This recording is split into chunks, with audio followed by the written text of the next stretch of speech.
1991 पश्चिम बंगाल विधानसभा का चुनाव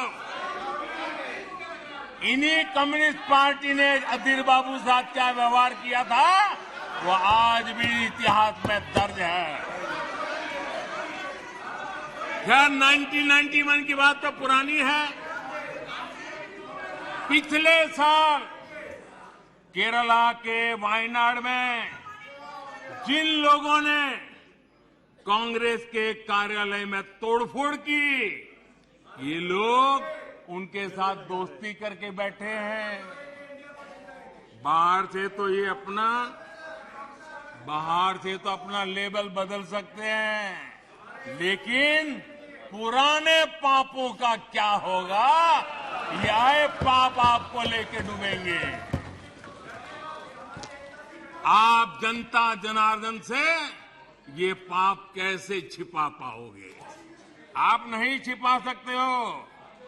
और इनको आज जो हालत, इसलिए मैं कहना चाहता हूं, अभी हालात ऐसे हैं, इसलिए हाथों में हाथ। अभी हालात ऐसे हैं, इसलिए हाथों में हाथ। जहां हालात तो बदले, फिर छुरियां भी निकलेगी।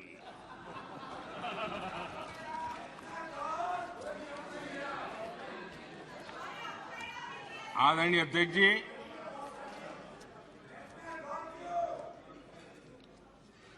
ये घमंडिया गठबंधन देश में परिवारवाद की राजनीति का सबसे बड़ा प्रतिबिंब है। देश के स्वाधीनता सेनानियों ने, हमारे संविधान निर्माताओं ने हमेशा परिवारवादी राजनीति का विरोध किया था।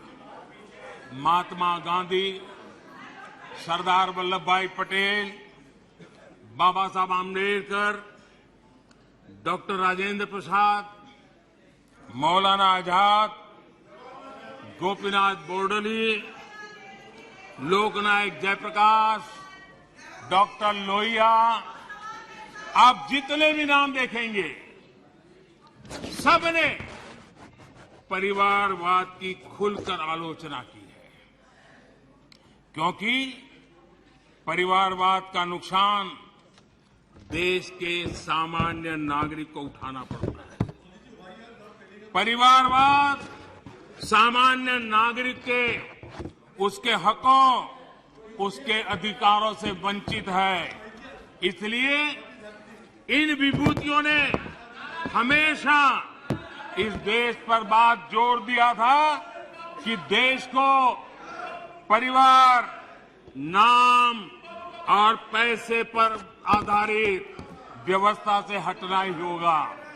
लेकिन कांग्रेस को हमेशा ये बात पसंद नहीं आई। आदरणीय अध्यक्ष जी, हमने हमेशा परिवारवाद का विरोध करने वालों का हमने बराबर देखा है कि उसके प्रति उनकी कैसी नफरत की बात है। कांग्रेस को परिवारवाद पसंद है, कांग्रेस को दरबारवाद पसंद है, जहां बड़े लोग, उनकी बेटे बेटियां भी बड़े पदों पर काबिज हो। जो परिवार से बाहर है, उनके लिए भी यही है कि जब तक आप इस महफिल में दरबारी नहीं बनोगे तो आपका भी कोई भविष्य नहीं है। यही उनकी कार्यशैली रही है। इस दरबार सिस्टम ने कई विकेट लिए, कितनों का हक मारा है इन लोगों ने। बाबा साहब आम्बेडकर, कांग्रेस ने जी जान लगाकर 2 बार उनको हरवाया। कांग्रेस के लोग बाबा साहब आम्बेडकर के कपड़ों का मजाक उड़ाते थे। ये वो लोग हैं, बाबू जगजीवन राम, उन्होंने इमरजेंसी पर सवाल उठाए तो बाबू जगजीवन बाबू को भी उन्होंने नहीं छोड़ा, उनको प्रताड़ित किया। मोरारजी भाई देसाई, चरण सिंह, चंद्रशेखर जी, आप कितने ही नाम लीजिए, दरबारवाद के कारण देश के महान लोगों के अधिकारों को इन्होंने हमेशा हमेशा के लिए तबाह कर दिया। यहां तक कि जो दरबारी नहीं थे, जो दरबारवाद से जुड़े नहीं थे, उनके पोर्ट्रेट तक पार्लियामेंट में लगाने से इनको झिझक होती थी। 1990 में उनके पोर्ट्रेट सेंट्रल हॉल में तब लगी जब बीजेपी समर्थित गैर कांग्रेसी सरकार सामने आई। लोहिया जी की पोर्ट्रेट भी संसद में तब लगी जब 1991 में गैर कांग्रेस सरकार बनी। नेताजी की पोर्ट्रेट 1978 में सेंट्रल हॉल में लगाई जब जनता पार्टी की सरकार थी। लाल बहादुर शास्त्री और चरण सिंह, उनका पोर्ट्रेट भी 1993 में गैर परिवार की सरकार में लगा। सरदार पटेल के योगदान को भी कांग्रेस ने हमेशा नकारा।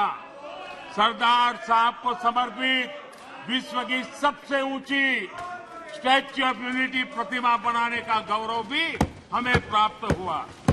हमारी सरकार ने दिल्ली में पीएम म्यूजियम बनाया, सारे पूर्व प्रधानमंत्रियों को सम्मान दिया।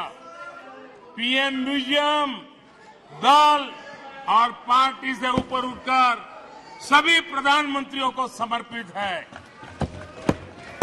उनको ये भी नहीं पता रहा है क्योंकि उनके परिवार के बाहर का कोई भी प्रधानमंत्री बना हो, वो उनको मंजूर नहीं है, वो उनको स्वीकार नहीं है।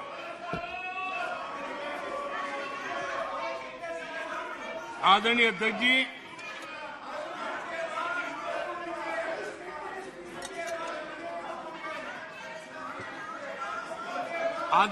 जी, बहुत बार कुछ बुरा बोलने के इरादे से भी जब कोशिश होती है तो कुछ न कुछ सच भी निकल जाता है, और सच में ऐसे अनुभव हम सबको है, कभी कभी सच निकल जाता है।